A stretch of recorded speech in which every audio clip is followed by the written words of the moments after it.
Hi, everyone. I'm Gardner Goldsmith for MRCTV. And when it comes to liberties, oftentimes many conservatives and libertarians might feel like Cassandra, the mythical character who was fated to warn people about their impending doom, only to see them not listen and, yes, encounter their doom. And specifically, when it comes to the Second Amendment, when it comes to the right to keep and bear arms, we can definitely feel like Cassandra. Why?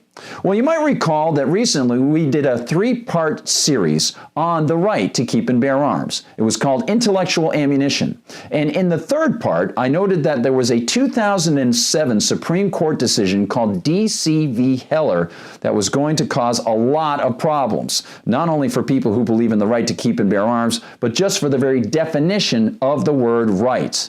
And the problem came from a so-called conservative hero, Antonin Scalia, who wrote the opinion and at the end of it said that rights can be attenuated.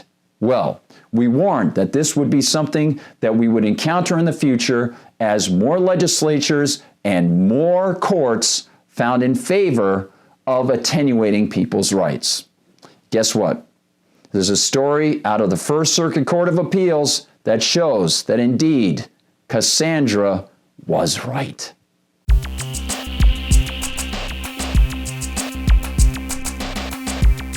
This is an important story, so I want to move through this with as much specificity as possible. Now, recall the 2007 D.C. v. Heller case, where a man named Richard Heller was suing the District of Columbia because they were trying to stop him from being able to own a firearm and keep it in his home. The argument from D.C. was that the right to keep and bear arms that is supposedly protected by the Second Amendment was a group right. Well, Antonin Scalia and the 5 in the majority for this case ruled against D.C., and Scalia wrote the majority opinion. He went through about 60 pages explaining how it is an individual right. And he explained by using contemporaneous wording of the founders who had expressed those opinions. What the Constitution does, those provisions especially that guarantee individual rights, it takes certain matters out of the background rule of democracy, which is the majority rules. And whenever you leave it up to the courts to read in a new exception, you're leaving it up to the courts to limit the scope of self-government. Of course, he didn't really need to do that. As I mentioned in Intellectual Ammunition Part 3, all he needed to do was use logic because rights are inherent to individuals. The word group is just a word that's applied to an assemblage of individuals, and the individuals always retain those rights. But regardless of that, the real key was at the end. Because at the end, he added some words that said, yes, it is an individual right, but like most rights, it is not unlimited. Like most rights, the Second Amendment right is not unlimited. It is not a right to keep and carry any weapon whatsoever, in any manner whatsoever, and for whatever purpose. In other words, it's not really a right. You see, he's completely wrong. Rights cannot be attenuated. That's why they're called rights.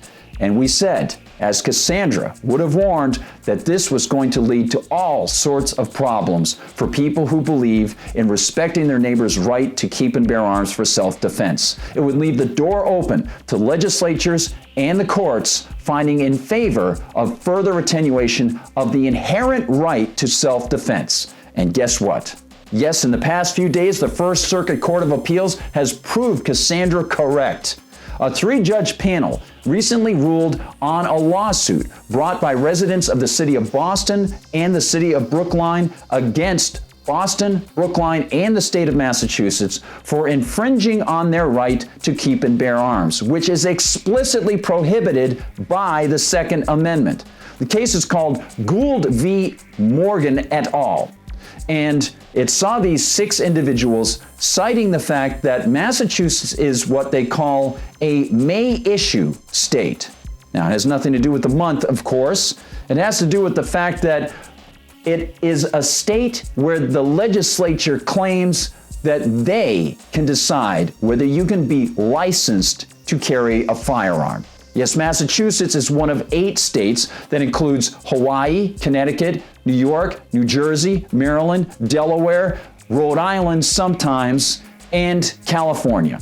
So, Massachusetts has a statute on the books that says that the various city politicians can decide the parameters of how they will issue licenses for people to be able to have permission from the politicians to be able to carry firearms for their own self-defense.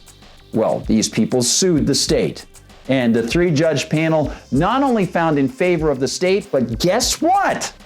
They cited Antonin Scalia's Heller opinion 14 times in 20 pages. Like most rights, the Second Amendment right is not unlimited. Just like we predicted would happen. This is exactly why the Heller case was so noxious and dangerous. Not only that, this three-judge panel had the gall to try to claim that outside people's homes, they should just rely on the police for protection.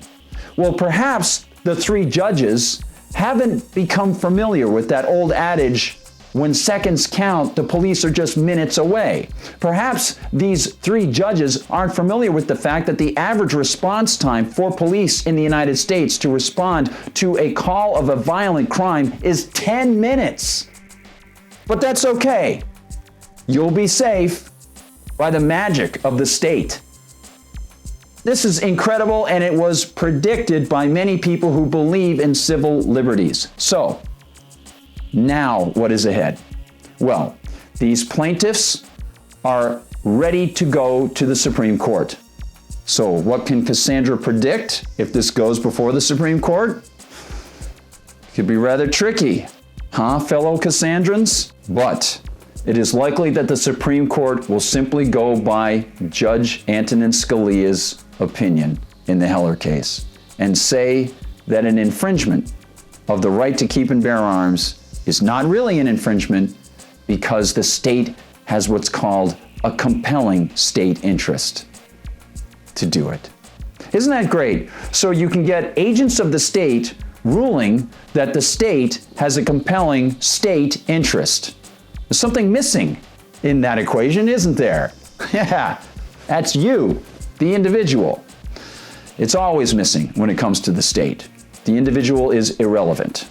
So, at least we as individuals can communicate with each other and get this information out. Thank you, the individual, for watching. And don't forget to like and subscribe. Oh, and by the way, if you're watching on YouTube, hit that little bell, because that'll tell you when new videos pop up from MRCTV. Don't forget to spread the word for MRCTV. I'm Gardner Goldsmith.